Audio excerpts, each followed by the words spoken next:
Good morning everyone. Right, तो आज की क्लास में हम करेंगे चैप्टर 1 के इंपॉर्टेंट क्वेश्चन, जिसमें जो स्टार्टिंग है वो हमारी होगी कॉन्सेप्चुअल क्वेश्चन से, है ना। उसके बाद हम कुछ डेरिवेशन वाले क्वेश्चंस करेंगे, कुछ हम करेंगे न्यूमेरिकल्स। इंपॉर्टेंट का मतलब ये नहीं है बेटा कि यही क्वेश्चन आएंगे पेपर में। इंपॉर्टेंट का मतलब है इस टाइप के क्वेश्चंस आते हैं। अगर आपने एक क्वेश्चन को ध्यान से समझा है तो आप कोई भी क्वेश्चन सोल्व कर सकते हो। तो हम बेसिकली इंपॉर्टेंट टाइप्स डिस्कस करेंगे, जिसके बेस पर हम क्वेश्चंस निकालेंगे, है ना। तो एक टाइप अगर हमने समझी है अच्छे से तो हम कोई भी टाइप सोल्व कर सकते हैं। क्लियर है? थ्योरी इस चैप्टर की हम डिस्कस कर चुके हैं, लास्ट क्लास में हमारी कंप्लीट हो गई थी, है ना। तो आज से हम फर्स्ट क्वेश्चन डिस्कस करना शुरू करेंगे। और फर्स्ट क्वेश्चन है, when a polythene piece is rubbed with wool. जब एक पॉलीथीन पीस को किसी वूलन कपड़े के साथ हम रब करते हैं, इट एक्वायर्स नेगेटिव चार्ज। तो पॉलीथीन पे कैसा चार्ज आ जाएगा? नेगेटिव चार्ज आ जाएगा। तो इतनी सी स्टेटमेंट से क्या समझ में आना चाहिए हमें? इससे समझ में आना चाहिए बेटा कि एक जो पॉलीथीन है हमारे पास और वूल है, पॉलीथीन पे नेगेटिव चार्ज आया है, विच मींस पॉलीथीन के ऊपर इलेक्ट्रॉन आए हैं, पॉलीथीन ने इलेक्ट्रॉन्स को गेन किया है, राइट। ऑब्वियसली जब हम पॉलीथीन और वूल को रब करेंगे, अगर इसके ऊपर इलेक्ट्रॉन आए हैं तो कहां से आए हैं? वूल से। इलेक्ट्रॉन वूल से निकल के पॉलीथीन में आए हैं, जिसका मतलब ये निकल के आता है बेटा कि वूल का वर्क फंक्शन जो है, वर्क फंक्शन को रिप्रेजेंट करते हैं W से। वूल का वर्क फंक्शन कम है पॉलीथीन के कंपैरिजन में। अब जिसका वर्क फंक्शन कम होता है उसके इलेक्ट्रॉन जल्दी निकल जाते हैं, एनर्जी लेंगे और निकल जाएंगे। ठीक बात है। तो जिसने इलेक्ट्रॉन्स दिए हैं, जो देता है उस पे आता है पॉजिटिव चार्ज। तो वूल पे कैसा चार्ज आ जाएगा बेटा? पॉजिटिव। और जिसने इलेक्ट्रॉन्स को गेन किया है उस पे कौन सा चार्ज? Negative charge. अब ये वर्क फंक्शन क्या होता है? What is work function? What is work function बेटा? Good. It is the minimum energy required to remove electron from the metal surface. तो जो ये मेटल या किसी भी सरफेस से निकालने के लिए जो मिनिमम एनर्जी की रिक्वायरमेंट होती है बेटा, तो वूल का वर्क फंक्शन कम होने का मतलब है जो मिनिमम एनर्जी चाहिए थी, वूल को कम एनर्जी चाहिए थी, पॉलीथीन को ज्यादा एनर्जी चाहिए थी। तो वूल ने जल्दी से एनर्जी ली और इलेक्ट्रॉन्स को निकाल दिया। This is the total meaning of the first statement, right. तो फर्स्ट स्टेटमेंट पढ़ते ही ये सारी चीजें हमारे समझ में आनी चाहिए कि वूल से इलेक्ट्रॉन निकले हैं, पॉलीथीन पे गए हैं, वूल का वर्क फंक्शन कम होगा, वूल पे आएगा पॉजिटिव चार्ज, पॉलीथीन पे नेगेटिव चार्ज है, ये तो गिवन ही था। आगे क्वेश्चन की स्टेटमेंट है बेटा, is there a transfer of mass from wool to polythene.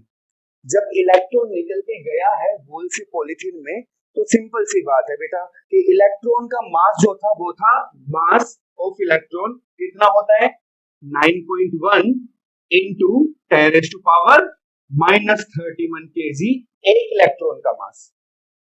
अभी मैं कंसीडर कर रहा हूं कि वूल से पॉलीथीन पर एक ही इलेक्ट्रॉन निकल के गया है, राइट।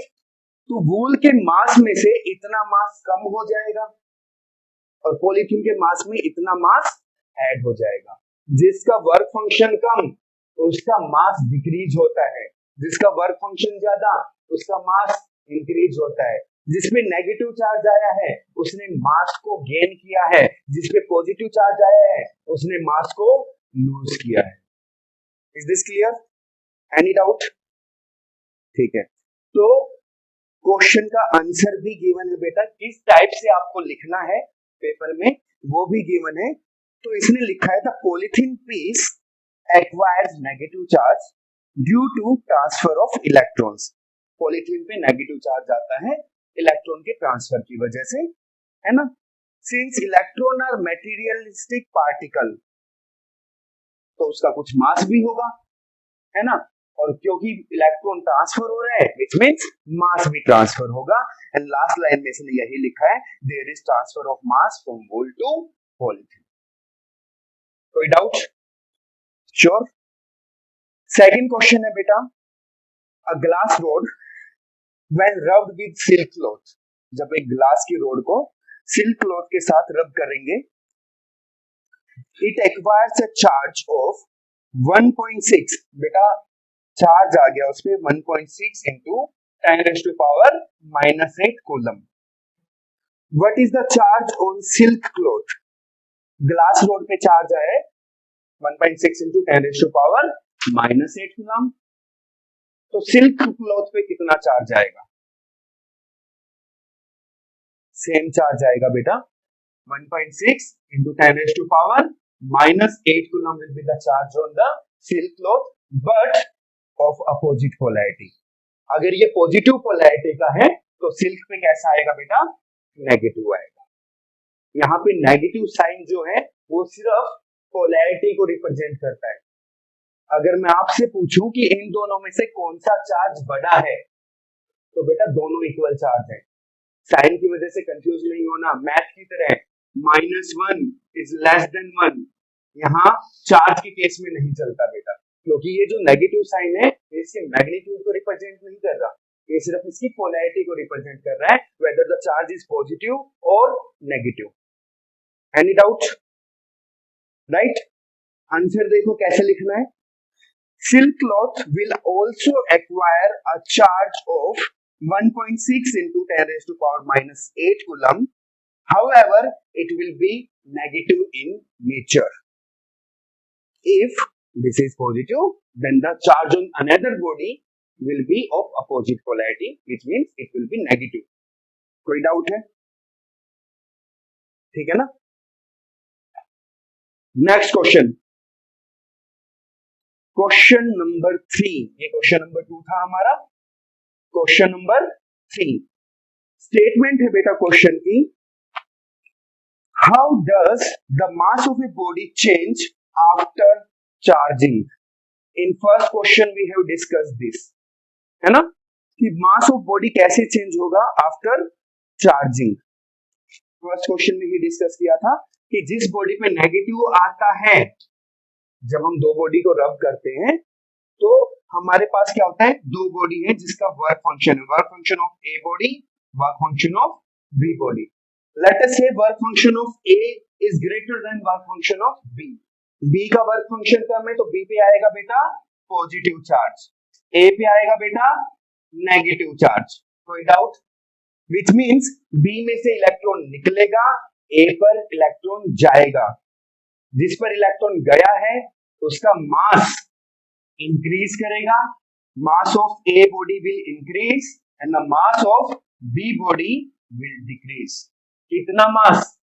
अगर एक इलेक्ट्रॉन निकला है तो me मास, अगर दो इलेक्ट्रॉन निकले हैं तो 2me मास, अगर तीन इलेक्ट्रॉन निकले हैं तो 3me mass, so on. me की वैल्यू पता है? अगेन फर्स्ट क्वेश्चन में भी डिस्कस किया था, 9.1 into 10⁻⁻31। समझ में आ रहा है? कोई डाउट है?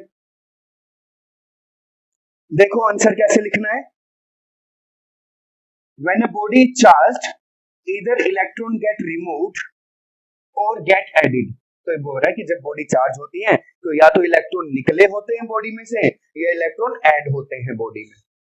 जिस बॉडी में से इलेक्ट्रॉन निकलते हैं उसका मास डिक्रीज करता है, जिस बॉडी में इलेक्ट्रॉन जाते हैं उसका मास इंक्रीज करता है। और सेम चीज इसने अपनी लैंग्वेज में लिखी है, गेट द इसने लिखा था when a body charge either electron get removed or get added. Since electron is material particle, the mass of body decrease on getting positive charge and the mass of body will increase on getting negative charge. Any doubt?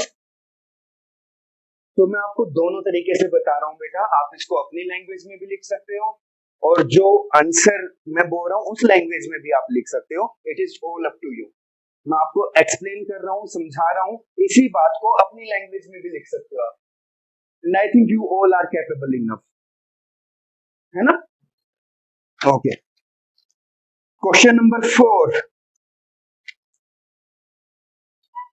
Question number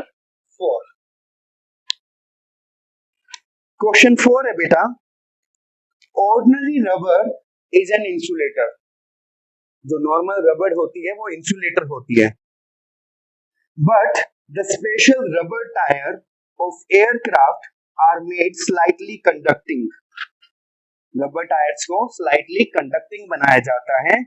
why it is necessary, ऐसा क्यों जरूरी है ना बेटा? Simple सा logic है इस चीज का। दो बातें हैं। पहली बात, सबको पता है एरोप्लेन छोटी मोटी चीज तो है नहीं, बहुत भारी होता है ना, टन्स में उसका वेट होता है, प्लस उसमें अगर हम उस वाले एरोप्लेन की बात करें जो सामान को लेके जाता है, क्या बोलते हैं उसको, कार्गो एरोप्लेन की बात करें, उसका तो वजन और ज्यादा होता है। तो इतने वजन को खुद के ऊपर रखना टायर्स, है ना, तो इजिली जब एरोप्लेन लैंड करेगा तो टायर ब्लास्ट कर सकता है बेटा, अगर हम उसको ऑर्डिनरी रबड़ का बनाते हैं। तो पहला रीजन तो यही है कि स्ट्रेंथ बढ़ जाती है टायर की मेटल मिक्स करने से। ये तो हो गया हमारा जनरल अंडरस्टैंडिंग वाला।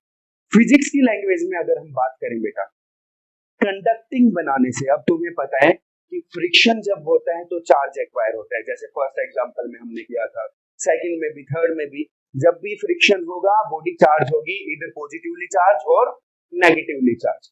तो जब एरोप्लेन हवा में है, एयर पार्टिकल, डस्ट पार्टिकल के साथ फ्रिक्शन होता है, जिसकी वजह से एरोप्लेन पे चार्ज आ जाता है ना। अगर ये चार्ज थोड़ा सा भी स्पार्क प्रोड्यूस करेगा तो एरोप्लेन में बहुत केजी में, हजारों किलो फ्यूल होता है बेटा, एक सेकंड में आग पकड़ के ब्लास्ट कर सकता है ना। जब लैंड करता है एरोप्लेन, क्योंकि अभी जब एरोप्लेन एयर में है तो जितना भी चार्ज आ रहा है वो पोटेंशियल सेम है, सेम पोटेंशियल पे है, लेकिन जैसे ही वो अर्थ पे लैंड करने की कोशिश करेगा पोटेंशियल डिफरेंस आएगा, पोटेंशियल डिफरेंस आने की वजह से स्पार्क प्रोड्यूस होगा और एरोप्लेन में आग लग सकती है।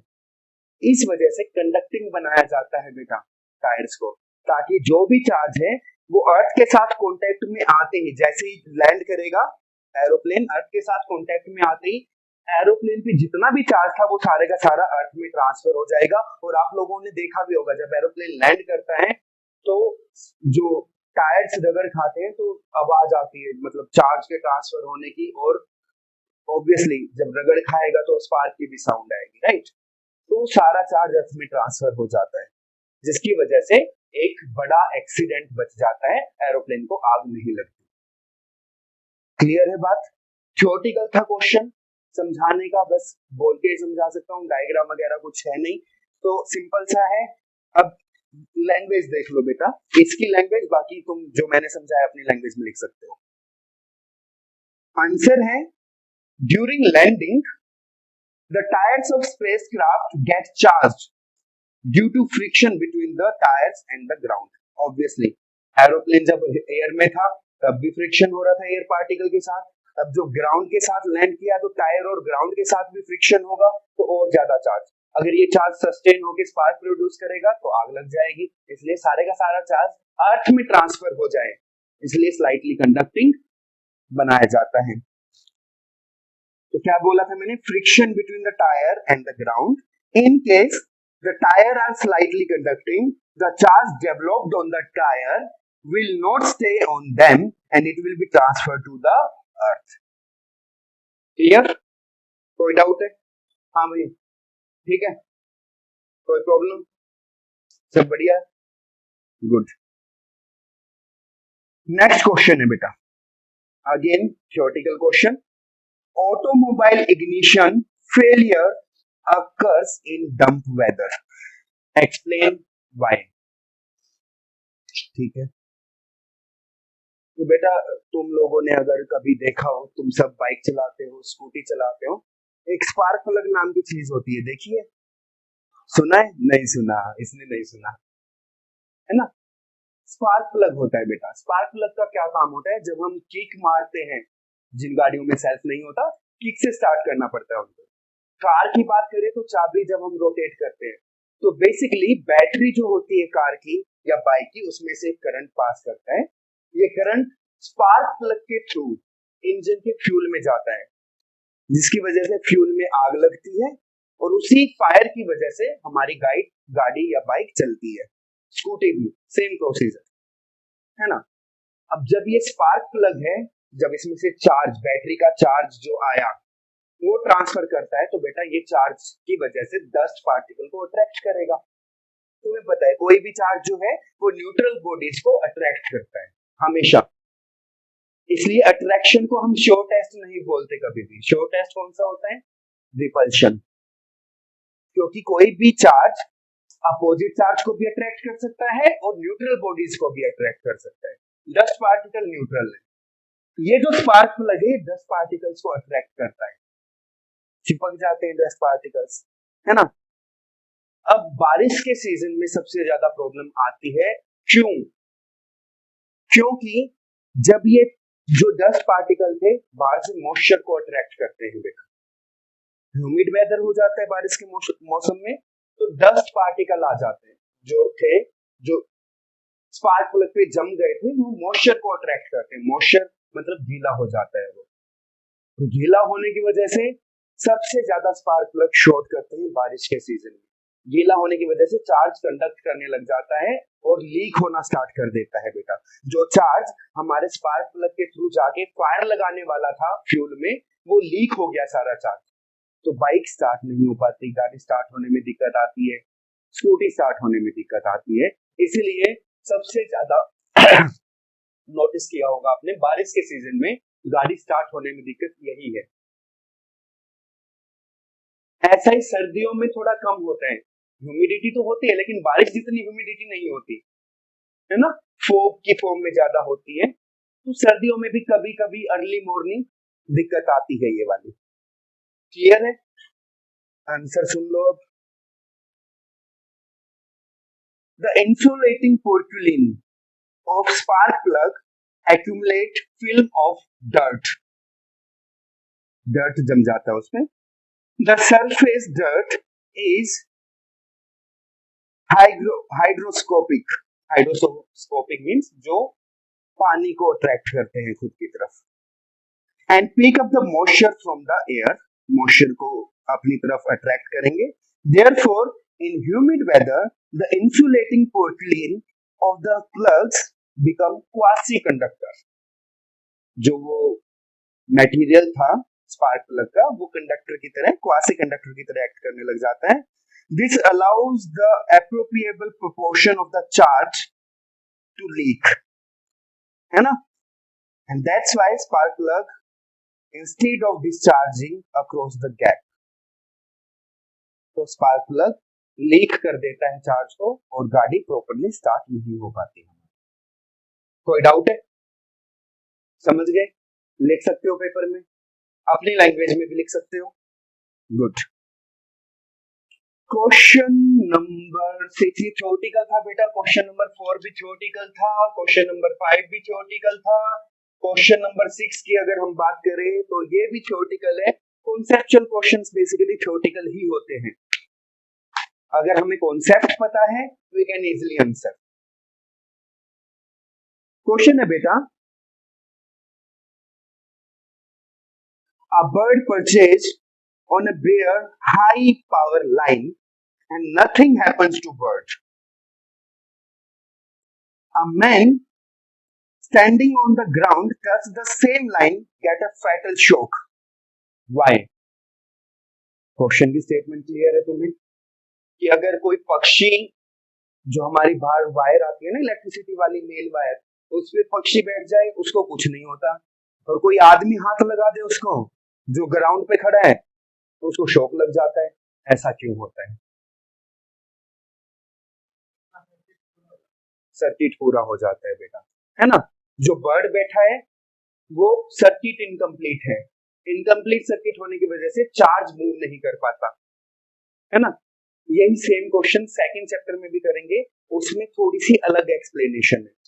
फर्स्ट चैप्टर के अकॉर्डिंग एक्सप्लेनेशन यही है कि सर्किट कंप्लीट नहीं हो पाता बर्ड का, लेकिन जब इंसान है तो जो नीचे ग्राउंड पे खड़ा है वो वायर को टच करेगा तो वायर से करंट आएगा, उसकी बॉडी से निकलते हुए ग्राउंड में पास हो जाएगा, सारा करंट मींस चार्ज, है ना।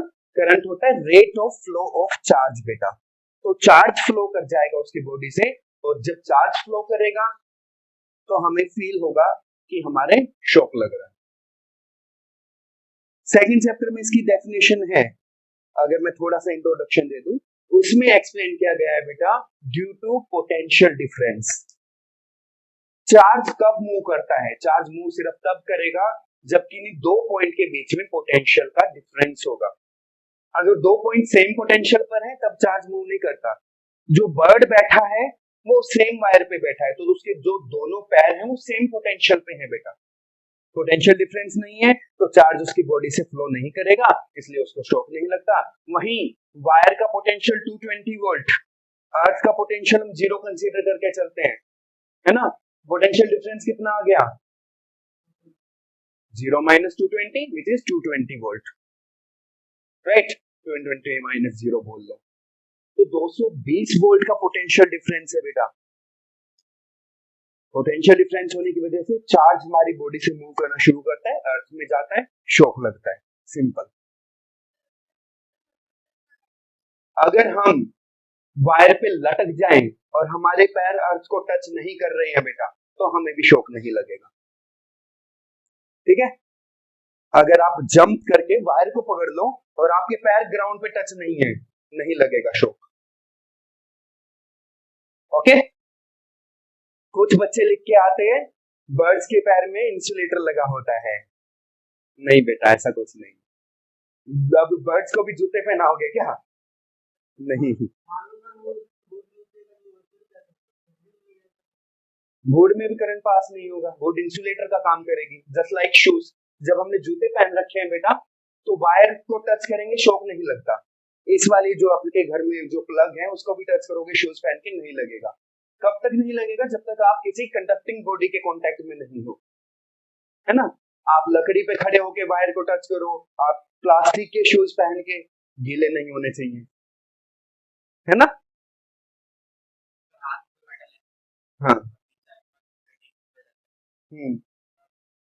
हाथ, वो जो मेटल हाथ में है वो टच नहीं होनी चाहिए किसी दूसरी बॉडी के, बेसिकली अर्थ के कांटेक्ट में नहीं आनी चाहिए, तब आपको शॉक नहीं लगेगा। आ गए हैं, बिल्कुल आ गए। प्रोटेक्शन के लिए बेटा वायर्स जो हमारी होती हैं बाहर, जो इलेक्ट्रिशियन काम करते हैं, वायर खराब हो गई है या कोई भी शॉर्ट सर्किट हुआ है या कोई भी प्रॉब्लम हुई है बाहर मेन लाइन में, तो जो वर्कर्स आते हैं गवर्नमेंट वाले, वो अपनी पूरी बेटा, बहुत एक्सीडेंट होते हैं शॉक की वजह से। नहीं नहीं बेटा, उसका कांटेक्ट में है ही नहीं ना वायर, ग्लव्स पहन रखे उसने, इंसुलेटर का काम करेंगे, तो वायर करंट चार्ज तो उसके हाथों में आ ही नहीं रहा है, तो शॉक लगने का चांस ही नहीं है। These are all protection gears. जूते उनके देखे इतने बड़े बड़े होते हैं, यहाँ तक रबड़ के शूज होते हैं बड़े बड़े, है ना। ग्लव्स पहनते हैं वो लोग बड़े बड़े। तो कभी भी ऐसे डायरेक्ट वायर को मत छूना बेटा, आपकी सेहत के लिए हानिकारक हो सकता है, राइट। क्वेश्चन नंबर 7, इसका आंसर कर लिया था हमने बुक में से, दोबारा देख लो बुक में क्या लिखा है। When a bird bear on a high power line, circuit does not complete it between the bird and the earth, therefore nothing happened to the bird। ये बेटा अकॉर्डिंग टू फर्स्ट चैप्टर है definition, second chapter के according हम लिखेंगे potential difference वाला concept. तो final paper में तो आप कोई भी लिख दो जो आपको इजी लगे, बेशक पोटेंशियल डिफरेंस लिख दो या ये लिख दो, both are correct, okay. Therefore nothing happens to the bird when a man standing on the ground touches the same line, the circuit between the man and the earth get completed, as a result he get a fatal shock। Question number 7 है बेटा 7 पे पहुंच गए हम। Total इस chapter में 25-26 question है near about, जिसमें आपकी डेरिवेशंस भी है इंपॉर्टेंट वाली, जिसमें न्यूमेरिकल्स भी हैं आपके। तो क्वेश्चन नंबर 7 अभी जो क्वेश्चन कर रहे हैं वो हमारा है कॉन्सेप्चुअल वाला क्वेश्चन। Can a charge body attract another uncharge body, explain.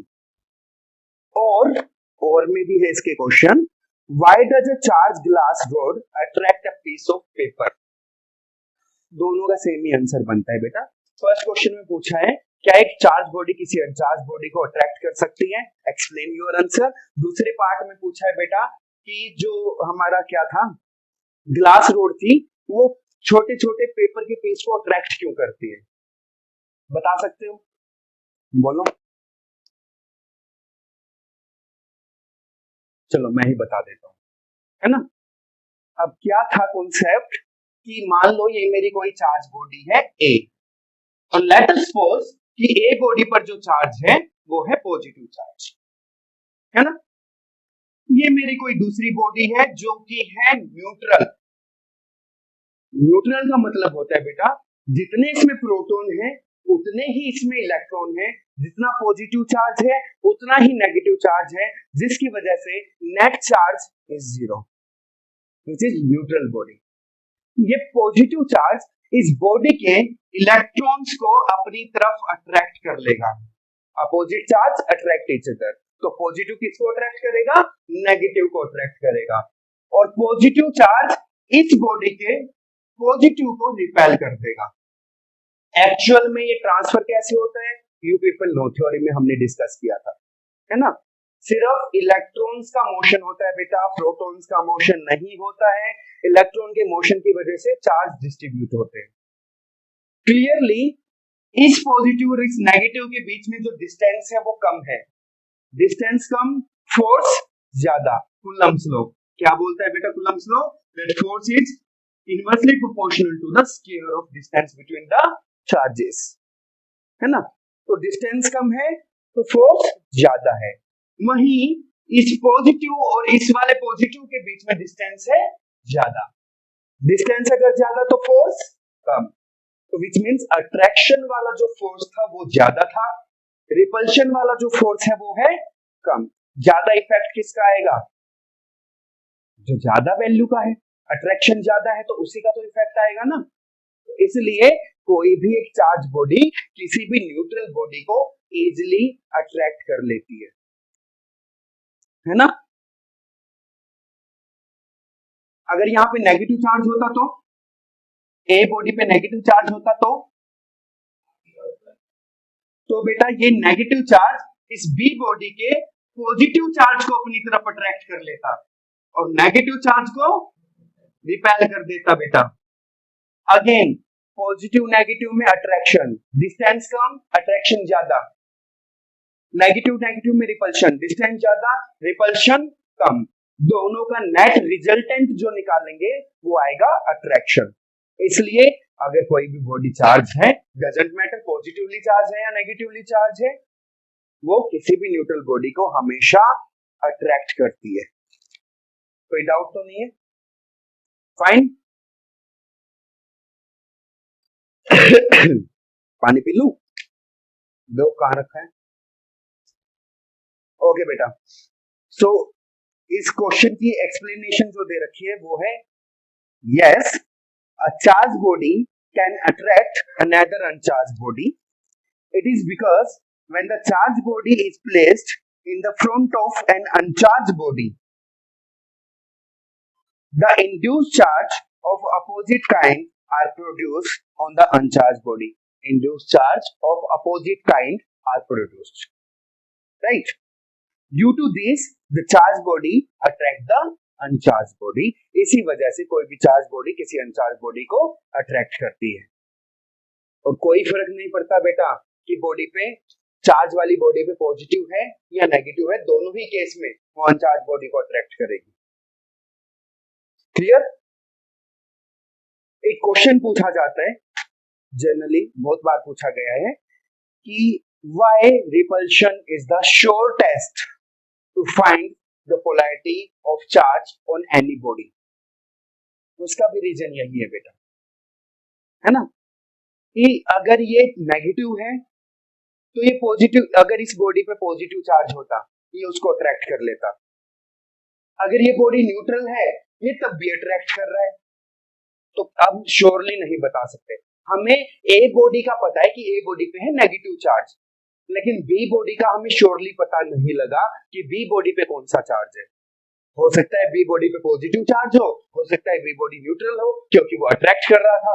कोई भी चार्ज दूसरी बॉडी को, अपोजिट चार्ज को भी अट्रैक्ट कर सकते हैं, न्यूट्रल बॉडी को भी अट्रैक्ट कर सकते हैं। लेकिन अगर ये ए बॉडी बी बॉडी को रिपेल कर दे, अगर ए बॉडी बी बॉडी को रिपेल कर दे, तो क्लियर है कि बी बॉडी पर ये जो ए बॉडी पर चार्ज है सेम चार्ज होगा, सेम पोलैरिटी का चार्ज होगा, है ना। अगर नेगेटिव है इस पे और इसने रिपेल कर दिया बी बॉडी को, तो फॉर श्योर कि बी बॉडी पर भी नेगेटिव चार्ज ही है, and hence repulsion is the sure test. Fine, any doubt? Next question, question number 8।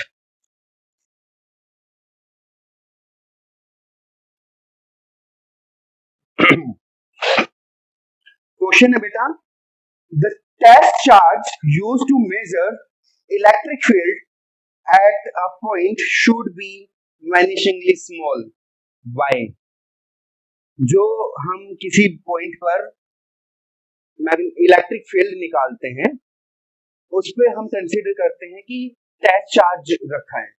ये टेस्ट चार्ज जो होता है, हम मान के चलते हैं कि उसकी जो वैल्यू है वो नेग्लिजिबल है। Test charge is having negligible charge. ऐसा क्यों? क्यों बता सकते हो? नहीं, ठीक है। ऐसा इसलिए है बेटा, लेट अस सपोज कि जो हमने टेस्ट चार्ज लिया है उस पे हम अगर मान ले कि उस पे चार्ज जो है वो बड़ा चार्ज है, तो उस बड़े चार्ज की वजह से भी एक खुद का इलेक्ट्रिक फील्ड जनरेट हो जाएगा,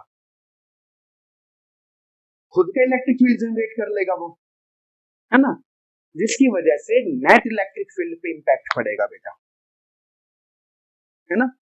इसीलिए किसी भी पॉइंट पर अगर हमें इलेक्ट्रिक फील्ड निकालना है, तो उस पॉइंट पर जो टेस्ट चार्ज कंसीडर किया जाता है वो नेग्लिजिबल वैल्यू का कंसीडर किया जाता है। क्लियर? कोई doubt?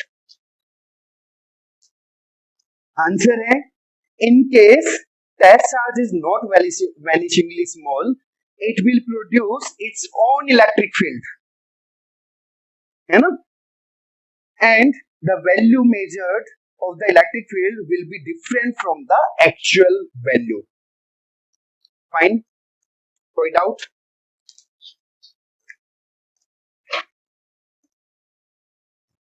Maximum conceptual questions are there. Question number 9 बेटा,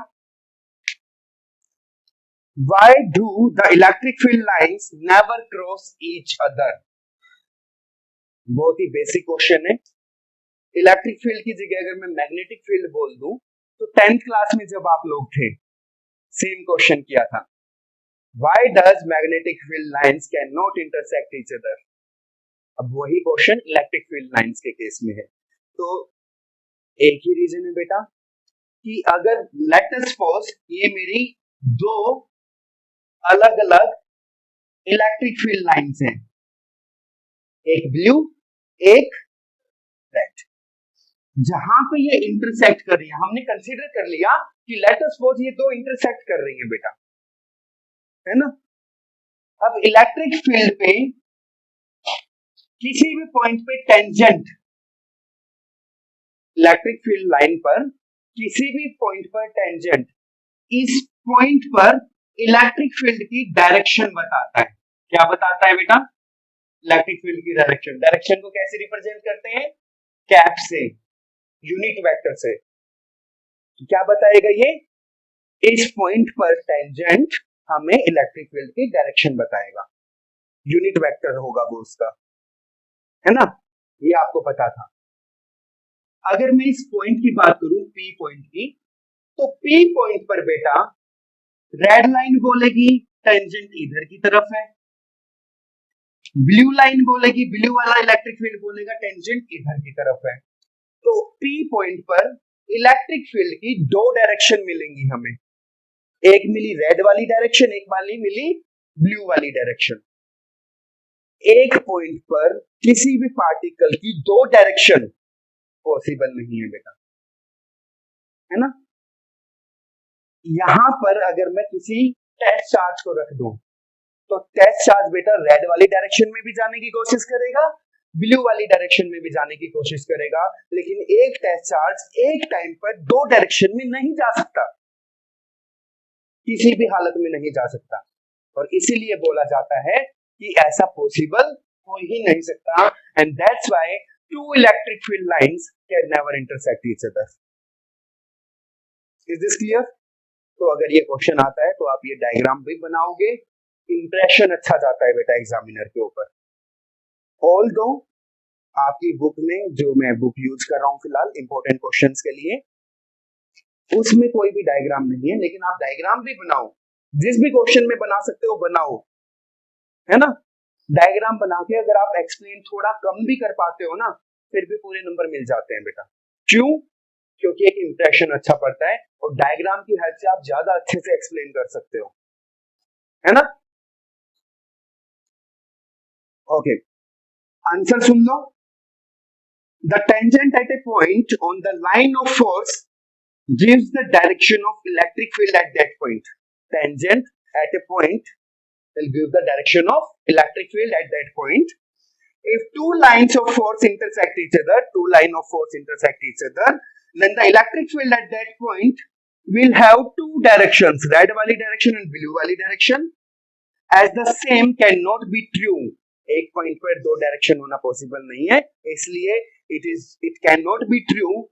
Two lines of force can never intersect each other. यहां तक कोई दिक्कत? अब तक हमने 9 क्वेश्चंस डिस्कस किए हैं बेटा। 9 क्वेश्चंस में कोई भी प्रॉब्लम है अब तक? नहीं है ना। Question number 10, why do electrostatic field lines not form closed loops? बेटा magnetic field lines, again 10th class, एक प्रॉपर्टी पढ़ी थी कि मैग्नेटिक फील्ड लाइंस होती हैं जो वो क्लोज लूप बनाती हैं। इलेक्ट्रिक फील्ड के बारे में जब हम थ्योरी में पढ़ रहे थे तो इलेक्ट्रिक फील्ड की फील्ड लाइंस की प्रॉपर्टी थी कि ये लोग क्लोज लूप नहीं बनाती, है ना। ऐसा क्यों? तो बेटा आपको पता है, क्वेश्चन नंबर 10 कहां करूं, यहां कर देते हैं, थोड़ा सा ऊपर बना के इधर कर देते हैं क्वेश्चन नंबर 10, उसके बाद इरेज कर दूंगा मैं, है ना। अभी थोड़ा सा थ्योरेटिकल क्वेश्चन चल रहा है, माइट भी थोड़ा सा बोरिंग भी हो जाए, होती है थ्योरी बोरिंग लगती है बच्चों को, है ना। ठीक है, क्वेश्चन नंबर 10 क्या बोल रहा है बेटा, क्या बोल रहा था? अरे क्या था question number 10? Why do electrostatic field lines not form closed loop? तो बेटा हम जब इलेक्ट्रोस्टैटिक फील्ड लाइंस के बारे में पढ़ रहे थे तो हमने पढ़ा था कि इलेक्ट्रिक फील्ड लाइंस जो होती हैं वो पॉजिटिव चार्ज से बाहर की तरफ निकलती हैं और नेगेटिव चार्ज से अंदर की तरफ आती हैं बेटा, है ना। पॉजिटिव से शुरू होती हैं, नेगेटिव पर खत्म हो जाती हैं। अगर मैं डाइपोल की बात करूं, एक पॉजिटिव चार्ज है, दूसरा नेगेटिव चार्ज है, तो जो मेरी इलेक्ट्रिक फील्ड लाइंस होंगी वो पॉजिटिव से शुरू होंगी, ये हुई पॉजिटिव से शुरू और नेगेटिव पे खत्म। Positive to negative will be the direction of electric field, है ना। और बेटा पॉजिटिव पे स्टार्ट होके नेगेटिव पे खत्म हो गई तो क्लोज लूप नहीं बना। क्लोज लूप क्या होता? अगर ये पूरा बंद होता तो यहां से यहां तक भी लाइन लगी होती तो ये क्लोज लूप होता, लेकिन इलेक्ट्रिक फील्ड में ऐसा नहीं होता बेटा, मैग्नेटिक फील्ड में होता है। याद करो 10th क्लास, एक मैग्नेट था मेरा जिसमें नॉर्थ पोल था, जिसमें साउथ पोल था। Outside the magnet north pole से साउथ पोल थी direction, inside the magnet south pole से नॉर्थ पोल थी। जहां से शुरू हुआ था वहीं पे खत्म, क्लोज लूप बन गया था बेटा। लेकिन इलेक्ट्रिक फील्ड लाइंस में ऐसा नहीं होता, राइट। एक्सप्लेनेशन देखो, the electric field lines originate from positive charge, positive charge से निकलती है, and ends at the negative charge. And AND वाला है, एंड्स END वाला है, कंफ्यूज मत होना। As the isolated positive and negative charge do exist, क्या बोला इसने? पॉजिटिव और नेगेटिव चार्ज आइसोलेटली एग्जिस्ट करते हैं बेटा, north pole south pole exist नहीं करते आइसोलेटली, वो हमेशा पेयर में मिलेंगे, नॉर्थ है तो साउथ भी मिलेगा ही मिलेगा। Clear? Two lines of force can, sorry ये पहले वाला पढ़ दिया मैंने। So negative charge do exist, the electrostatic field lines do not form close loop. Okay, तो आज अभी हमने 10 क्वेश्चन डिस्कस किए, इस लेक्चर में इतना ही रखेंगे, बाकी हम कल डिस्कस करेंगे, है ना। टोटल इस चैप्टर में 25 या 26 मैं देख लेता हूँ, 25 क्वेश्चन है बेटा टोटल, तो लगभग 3 दिन और लगेंगे हमें, क्योंकि आगे वाले क्वेश्चंस बड़े बड़े क्वेश्चंस हैं, तो अगले 3 दिन में ये चैप्टर हमारा खत्म हो जाएगा with theory with important questions. और जैसा कि मैंने स्टार्टिंग में बोला था कि अगर तुमने ये इंपॉर्टेंट क्वेश्चन कर लिए, इसका मतलब ये नहीं है कि यही क्वेश्चन आएंगे पेपर में, इसका मतलब ये है कि ये टाइप है इंपॉर्टेंट, अगर ये टाइप कर ली तो इससे रिलेटेड जो क्वेश्चन है वो भी आप इजीली सोल्व कर पाओगे, ये मतलब है इंपॉर्टेंट क्वेश्चन। तो इसलिए जो भी क्वेश्चन करवाऊं वो रटना नहीं है, समझना है, समझ के करोगे तो इसके जैसा दूसरा क्वेश्चन भी कर पाओगे। Is this clear to all of you? Okay, तो आज के लिए इतना ही, thank you, have a nice day.